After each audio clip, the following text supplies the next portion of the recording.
What is going on, everybody? Xaenca here, back once again with another video just for you.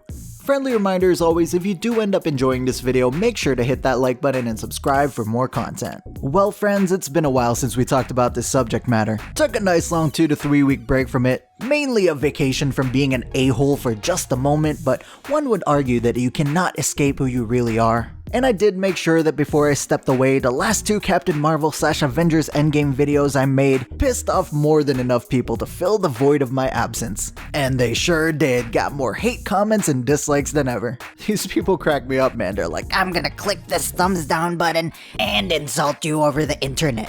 That'll show you. Gasp, you mean to tell me the video I made specifically to piss you in particular off actually pissed you off? That sure showed me. But it's been a long enough time, and now I'm back. Mostly because I couldn't help myself as I stumbled upon what I think is the angriest article I've ever read. I mean, this article is so goddamn angry. This guy could probably go apply at the Mary Sue and end up taking over that entire operation within a week. And the article just so happens to be about our favorite biatch in the world, Brie Larson and Avengers Endgame. So it's like, well, it looks like the universe has turned on the good old bat signal. Except instead of a bat, it's a big fat D, and here I come. MRA Dip Blank's cut up version of Endgame with no Brie Larson and no hey blank. Why yes, I do know that you applaud my creative means of bypassing said words. And for those that don't know, MRA stands for Men's Rights Activists. I actually didn't know what it meant until I had to look it up, because when YouTube made that algorithm change to push authoritative sources to the top of the search results, and content creators like myself who are being critical of Queen Brie and the woke brigade lower in the search results, some twat from Polygon tweeted out a before and after of the search results where before it was me, Altiori, and Bandit Incorporated, and after it was like whatever shill media sites they had, I don't know, it was like NBC, USA Today, and Entertainment Tonight or something like that. And she was applauding YouTube for suppressing MRA style rant videos in her own words, and I'm like, the fuck are you talking about? Side note, because of that Polygon twat, I decided to check out Altiori's content, and she's quite entertaining, so check that out if you're interested.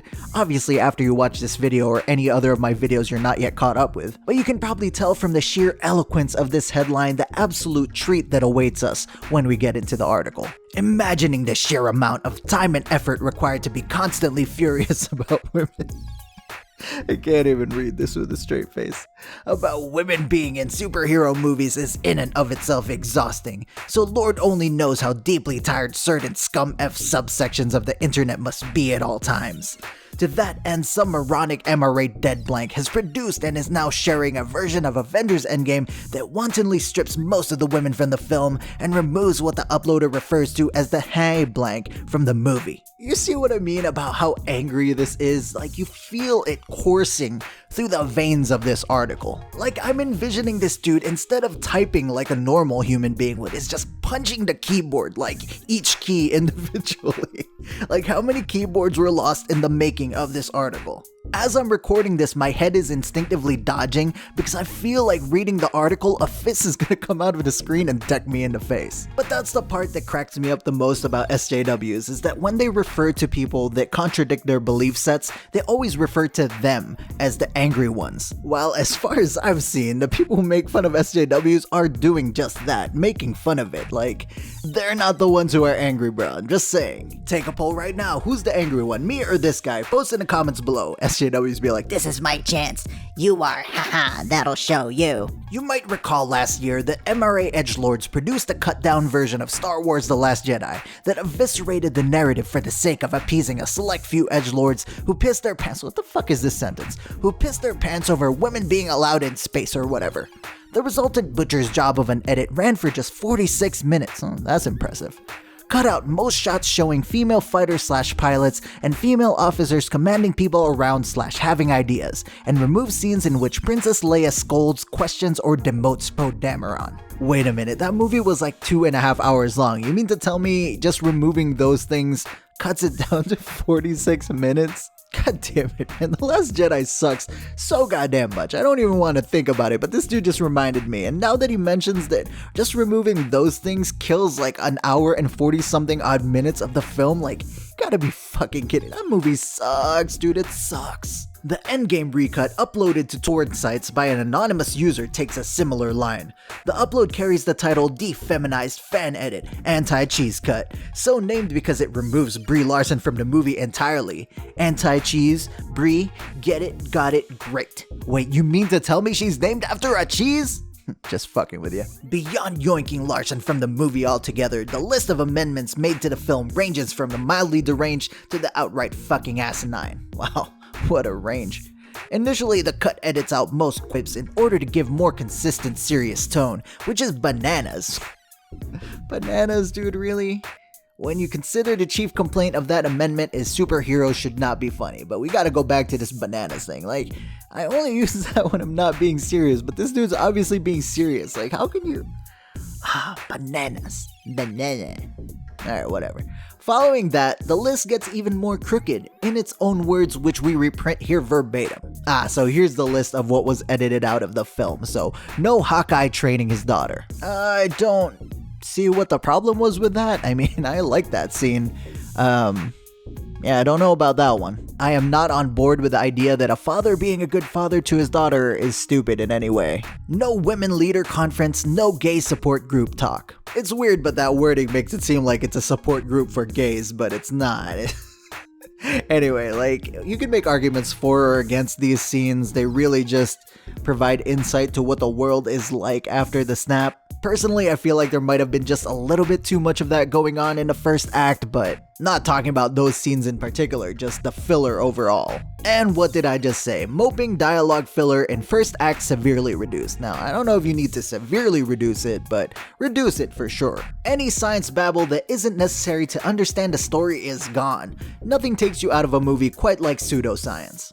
Again, arguments can be made for or against those scenes. I thought a lot of those scenes were pretty funny, but yeah, I do agree that they are not necessary in order to drive the film plot forward. Tony doesn't ask his wife's permission to save the universe. Now, again, I don't see what's wrong with that. I mean, once you committed to being a family, you kind of accepted that responsibility. And considering what you're really asking permission for is you're going out and risking your life, I feel like any good husband would get the goddamn permission, you know what I mean? Female sorceress gets scared of Hulk and just gives him the stone.